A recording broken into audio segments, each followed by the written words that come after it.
তোমরা তোমাদের যে দেশে আছো সেই দেশে। ভারতে পালিয়ে যাওয়া সাবেক প্রধানমন্ত্রী শেখ হাসিনা ফের নেতাকর্মীদের সংঘবদ্ধ হয়ে মাঠে নামতে নির্দেশ দিচ্ছেন। এমনকি উস্কানি দিয়ে বলেছেন, মাঠে নামার সময় এক গ্রুপ সামনে, আরেক গ্রুপ পেছনে থাকবা। সামনের গ্রুপ আক্রান্ত হলে পেছনের গ্রুপকে হামলা চালাতে হবে। কেউ হামলা করতে এলে তাদের চরম শিক্ষা দেওয়ার কথাও বলেছেন।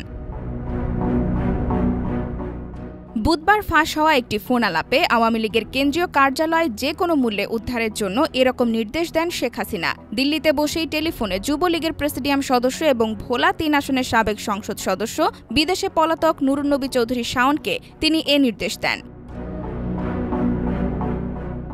এরকম নির্দেশনা নিয়ে খোদ আওয়ামী লীগের নেতাকর্মীরা বিরক্ত এবং সংক্ষুব্ধ। নাম প্রকাশে অনিচ্ছুক বেশ কয়েকজন নেতা বলেন, সত্যি কথা বলতে কি, কেউ হয়তো এই মুহূর্তে ভয়ে বা অন্য কোনো কারণে প্রকাশ্যে শেখ হাসিনার বিরুদ্ধে কথা বলবে না, কিন্তু ৫ আগস্টের পর দলের অনেক নেতাকর্মী ওনার উপর চরম ক্ষুব্ধ।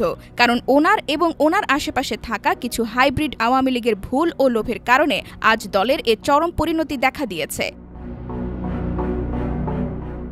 তারা বলেন, শেখ হাসিনা ও তার পরিবারের সদস্যদের তো কিছুই হয়নি, তারা তো ভালোই আছেন, কিন্তু প্রশ্ন হলো তিনি কিভাবে দেশের লাখ লাখ নেতাকর্মীকে বিপদের মধ্যে রেখে এভাবে পালিয়ে যেতে পারলেন। তাকে যারা ১৫ বছরে বিপদগামী করেছেন, দুহাতে লুটপাট ও দুর্নীতি করেছেন, তাদের অনেকে তার মতো বিদেশে পালিয়ে গেছেন, অথচ খেসারত দিতে হচ্ছে সাধারণ নেতাকর্মীদের। ফলে তার মতো পলাতক নেত্রীর কথায় কেউ আর মাঠে নামবে না, বরং ভবিষ্যতে আওয়ামী লীগ করব কিনা এবং করলে কিভাবে, কাদের নেতৃত্বে কোন আওয়ামী লীগ আমরা করব, সেটি এখন প্রধান বিবেচ্য বিষয়।